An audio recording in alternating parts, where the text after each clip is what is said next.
Hello, and we begin here at 5 o'clock with the Nakia Creek wildfire and the resulting smoke and haze all around our region. Portland once again has some of the worst air quality in the world today. But the good news is improving conditions around the fire. It's been burning near Camas in Clark County for more than a week now. All evacuation levels were lifted today, meaning people can return to their homes. Containment is up to 23% now.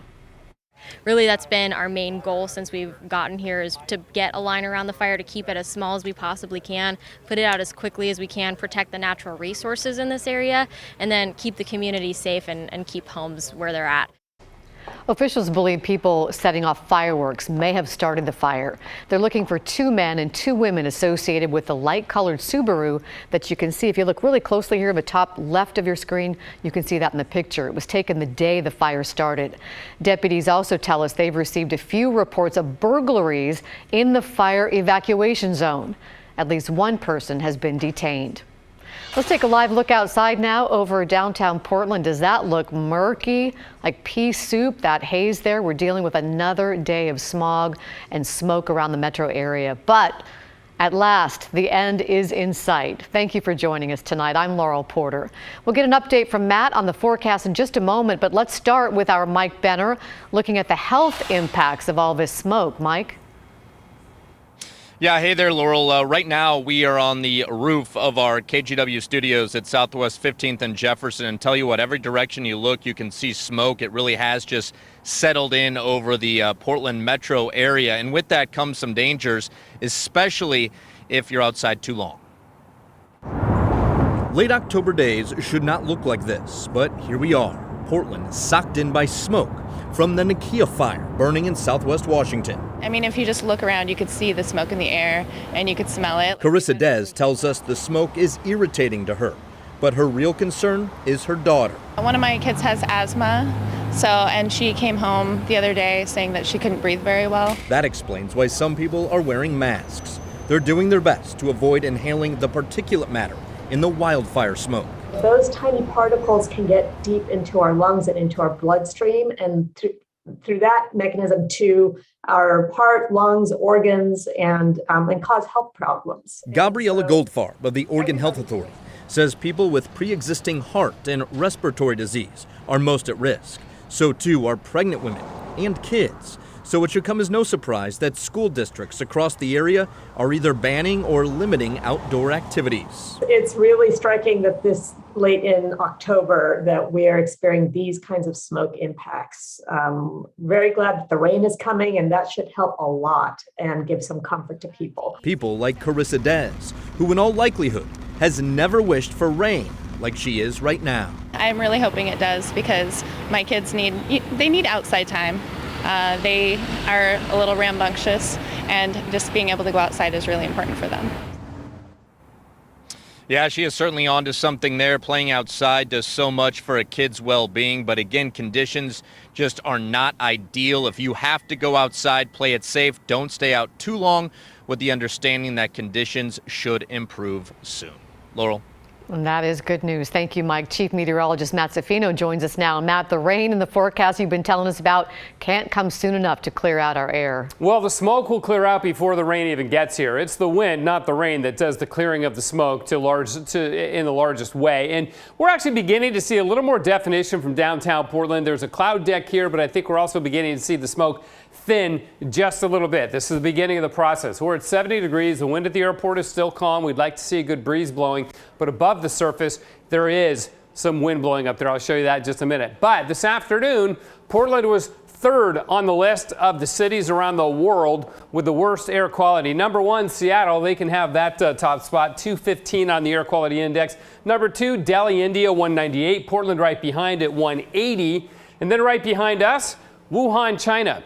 Wuhan, China has better air than Portland does right now, but that'll soon be changing as we go through the evening hours. Now, here's another good sign. This is a look from our Timberline Lodge sky cam looking south towards Mount Jefferson. We're getting clouds, layered clouds. Mount Jefferson beginning to peek out once again. but it's the cloud cover that's rolling in, indicating that the weather is changing and that the winds aloft are beginning to increase. In fact, at last report, the winds at timberline at 6,000 feet, 18 gusting to 29, and 1,000 feet above that, they're gusting to 42 miles an hour.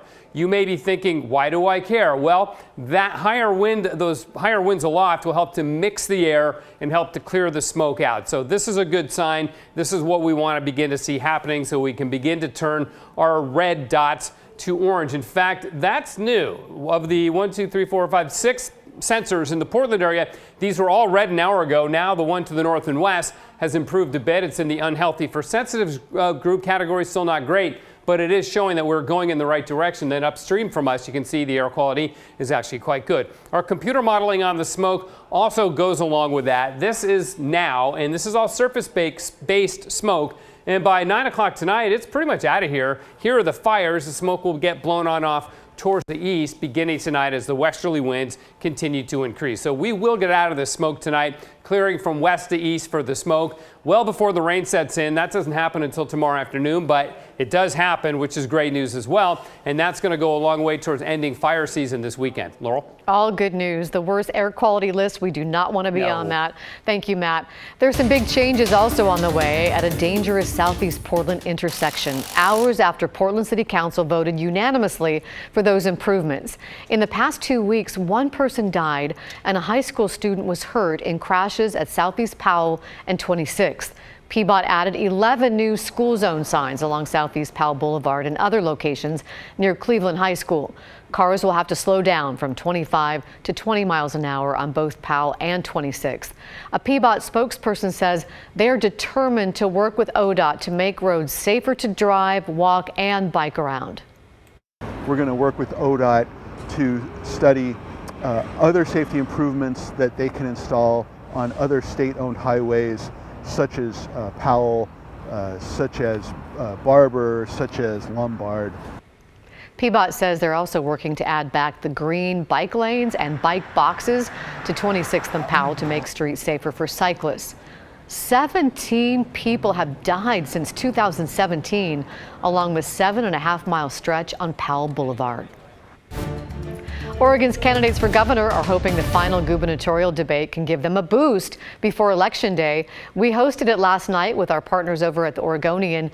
Tina Kotek, Christine Drazen, and Betsy Johnson debated topics like homelessness, abortion, and crime as they made their cases to be Oregon's next governor. Here are a few clips on Oregon's homeless crisis. I think it is important to make it easier for outreach teams and folks who are providing services to connect with people who are camping outside. And I think this will facilitate. But it has to be done right. It has to be done effectively. And honestly, as governor, I'm going to make sure it does happen. You have to know who they are. And right now, when we look at engagement with our homeless populations in Oregon, we know that the response is almost entirely housing first. That the challenges and the problems of the people living on our street, that they're not approaching it like it's a case management challenge. I think that has been the hallmark of dealing with the homeless problem, that we can't seem to agree on the methodology. Everybody thinks their way is the correct way, housing first or deal with the underlying problems. I think that it is imperative that we have metrics to measure our success. Recent polls show this is one of Oregon's closest races for governor in years. Kotek and Drazen are within 1 or 2 points of each other, with Johnson lagging in third. In case you missed it, you can watch the full debate online on KGW.com and also on our KGW YouTube channel and on KGW Plus. Election Day is Tuesday, November 8th.